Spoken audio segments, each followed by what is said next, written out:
So I'm probably a part of like 8 different Arcade1up groups. I'm a part of the official Arcade1up group, the Canadian Arcade1up group. I think I'm even a part of one that's about modding.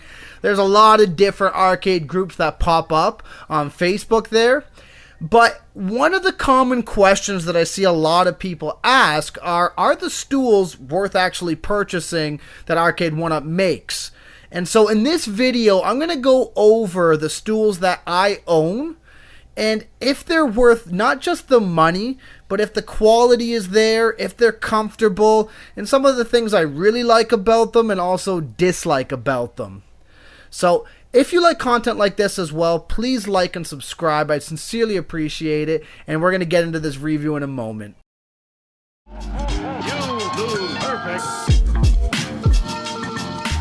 So before purchasing my first Arcade1up stool, I actually owned a couple different ones that I purchased from Amazon. But when I got the Marvel Superheroes unit, I really liked the artwork on that cabinet. So when I saw that I could get a Thanos themed stool to match that unit, I decided to bite the bullet and actually purchase one. And that was the first one that I actually had. Moving from that, I expanded to a Street Fighter II Championship Edition stool, to a Pac-Man 40th Anniversary Edition stool, and also a regular Street Fighter II stool to match my Partycade. So, the first thing I'm going to say that I really like about these stools is I think the artwork or the logos look really crisp, and I think they look like they're really good quality on these stools.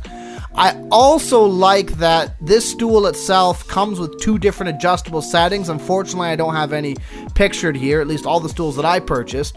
So I know in some cases, some people want to make them smaller, some people want to make them bigger, and at one point I had one that was smaller for my kids to use. So I liked that feature on the stools. Now, what I'm going to get into, however, is kind of what I dislike about these stools. So, the fact that they don't come with swivel mounts when some of the Amazon stools I purchased included them and they were far cheaper than these ones, to me it seemed kind of silly. I kind of find it uncomfortable that I can't slightly pivot or move on these when I'm playing games like I can with the other ones that I've purchased from Amazon. The other thing that I also dislike is these stools themselves don't necessarily feel as comfortable as some of the cheaper Amazon stools that I've purchased.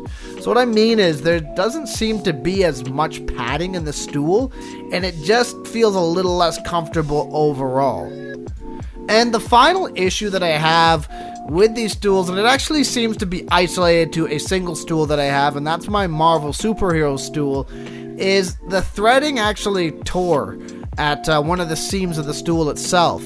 I did remedy this by using a 2-sided gel tape, but overall it was kind of disappointing that I'd say at this point most of my stools get pretty even usage from myself and others, and that one seems to have buckled for whatever reason. I don't know if that's unique to that generation of Arcade1up stools or if it was just a manufacturing issue, but to me it was kind of disappointing, especially since I spent almost double the cost on these stools that have way less features than some of the cheaper ones that I've owned that I've picked up off of Amazon. So, overall, I'll put it like this. I myself will probably continue to buy these stools, although I'll put a caveat there, most likely when they're on sale, because I like the artwork, I like matching them with my units, and unfortunately there's not really any other arcade or retro brand that I know of that's making these types of stools, so you're kind of stuck with Arcade1ups. So for that reason, I will probably continue purchasing these. However, for those of you who are in the market, I would definitely take some of those points that I brought up into consideration, because this may be a bigger issue for yourself if you don't have things like swivel or you find the comfort thing to be an issue. Those might be things that are deal breakers for you. So I thought I'd put this together to give individuals who are looking for a good overview of the quality of these stools and if they're worth picking up for their home arcade.